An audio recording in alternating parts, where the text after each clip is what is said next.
that we have a big picture view of how a machine learning workflow works, what is a machine learning algorithm, what is a machine learning model, I wanted to dive a little bit more detail on the just scratch the surface of the math behind these machine learning models, right? Just so you have a feeling of what are the computations that happen behind that algorithm and how the model comes to become a good predictor, how it learns, right? So let's think of the perspective starting from your data again, right?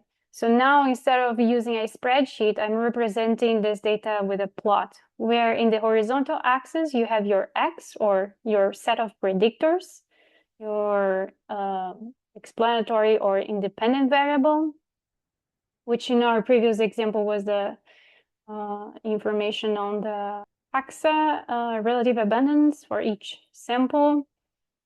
So each X here will be a different data point. So each blue dot here is a different X. So you're going to have an X1, X2, X3. And if we are talking about, if we're using outcomes, we also going to have a Y or the dependent variable, the response variable, or the outcome that the model is trying to learn to predict. So in this case, it could be like Y is a Kaiser control, or it's continuous. It could be age or BMI or another continuous measurement as well. So for each data point here, you're going to have a pair of a predictor and an outcome. This is a very simple model, just working with one single predictor and one single outcome, but you can have any combinations of any number of predictors and any number of outcomes as well.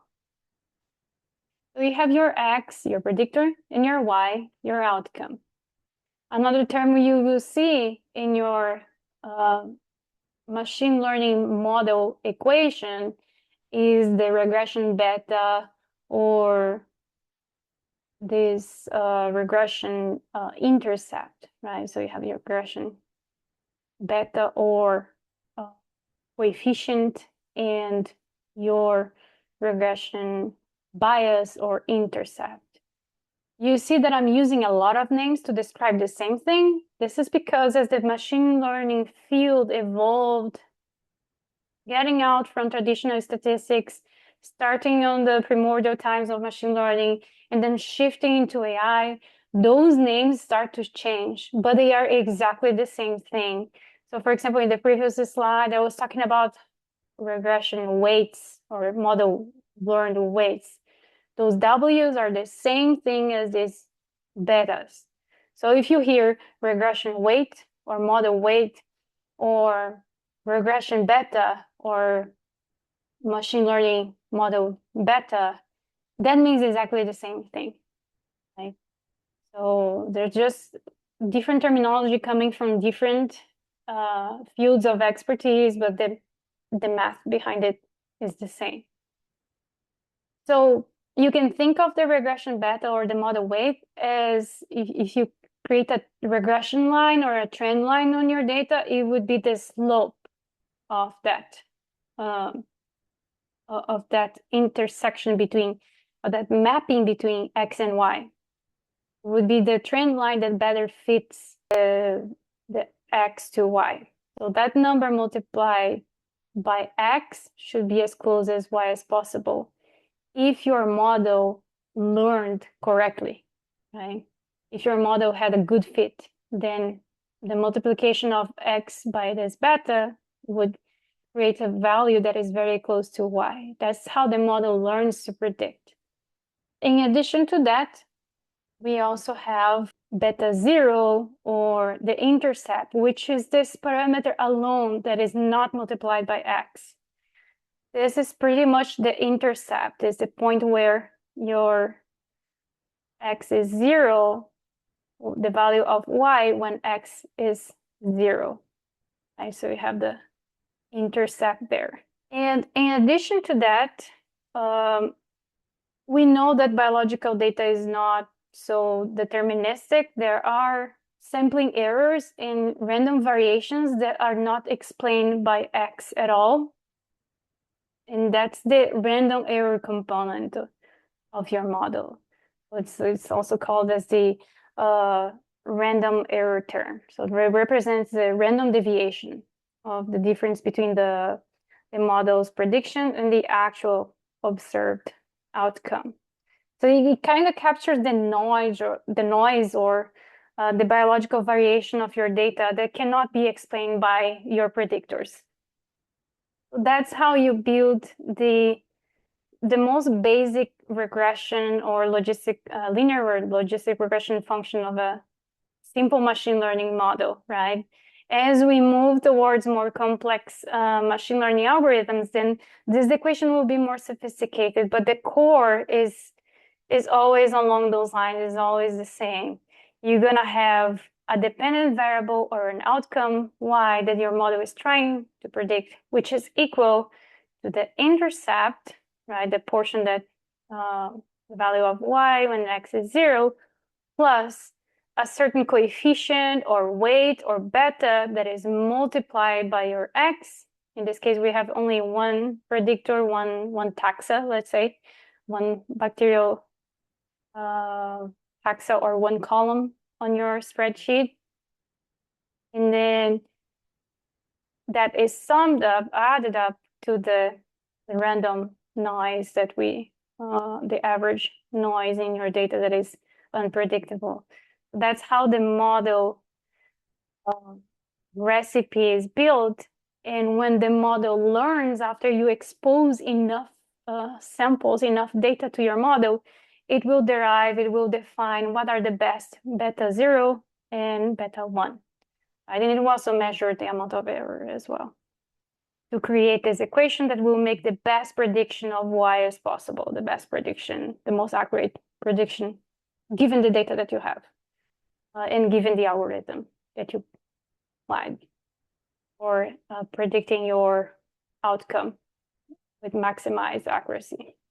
So now that we understand what are the basic building blocks of a machine learning model, the beta 0, the bias or the intercept, plus the slope or regression coefficient or the beta one that is associated, which is the change in y associated with a unit increase of x, if you want to use in formal terms, but it's pretty much the value that multiplied by x will get closest to y, predicted y as possible. And now that we know those building blocks, how does the algorithm find those best values, right? So that's another foundational mathematical technique that has been invented many decades ago and has been the standard since machine learning was born pretty much. And this is applied machine learning, simple models like regression models. It's applied in more sophisticated models like random forest. And it's also applied in artificial neural networks, in AI models. So this is one of the biggest foundations of how a model learns. And that algorithm is called gradient descent. The algorithm is a series of steps. So if we simplify them, you basically start with an optimizer algorithm that will define your model, that will define these equations with completely random values for your betas or your weights and biases. After it starts with random values, then it will calculate the loss. What is the loss is how wrong the model is when it tries to make a prediction using those random values, right? So you start with random parameters, with random betas or coefficients and biases. Then you calculate how cold or how warm it is, how cold it is versus the actual value. Compare the predicted value using those random parameters versus what your y or outcome should be. And then it computes the gradients. I'm not gonna go deep into math on how a gradient is calculated, but it basically tells you in what direction the next parameters and X weights should be updated so the model can improve, right? So you have a starting point in your sampling space, your weight values here, your betas, and you have your loss, the amount of how wrong the model is, the amount of error. And then the gradient is like those arrows, those green arrows here that keep pointing to what direction it would do better or to what direction it would do worse. Having that pointing that direction, then the model can sample new parameters or try to guess new values for these parameters for the slope and the intercept or the betas. And then it can try again after it updates the weights, it can try again to calculate the loss and see how wrong it is again and use the gradient to point towards the correct direction again. And that cycle keeps happening. It keeps repeating throughout several iterations or several steps until the model reaches a point where, regardless of the direction it tries to update the weights, there's no improvement anymore. That is what means that the model. That what means when you say that the model converged. It reached out a solution that doesn't improve anymore. It got the best solution it could have, given this data and given this algorithm, right?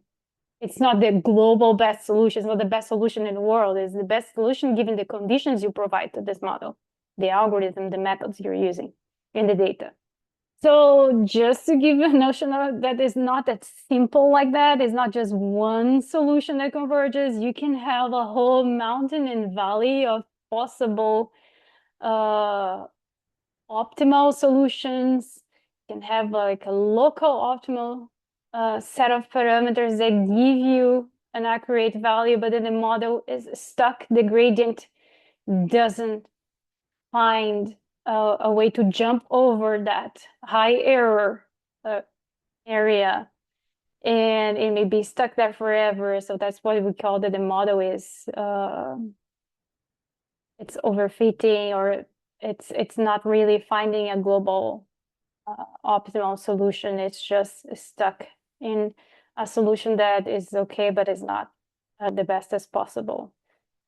And there are multiple reasons that could cause that. We'll dive a little bit more into that towards the end of the course.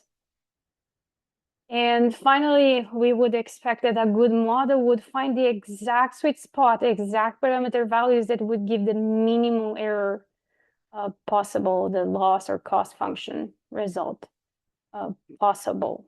Sometimes that's not possible given the data we have, given the model we have.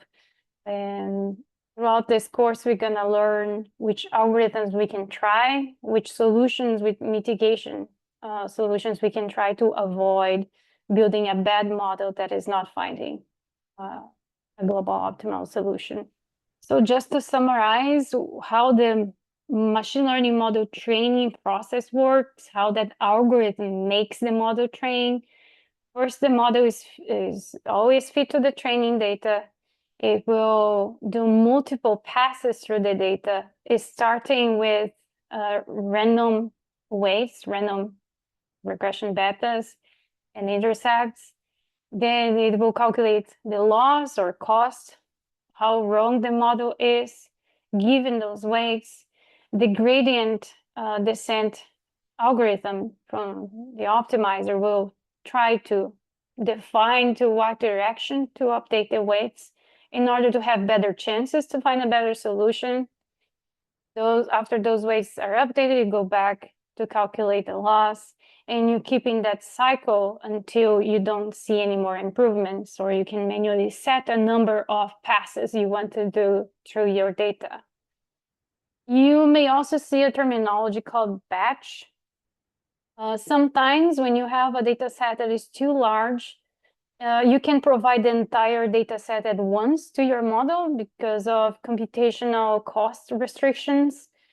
And it may be just overwhelming to the model. Try to find the best weights for the entire data at once.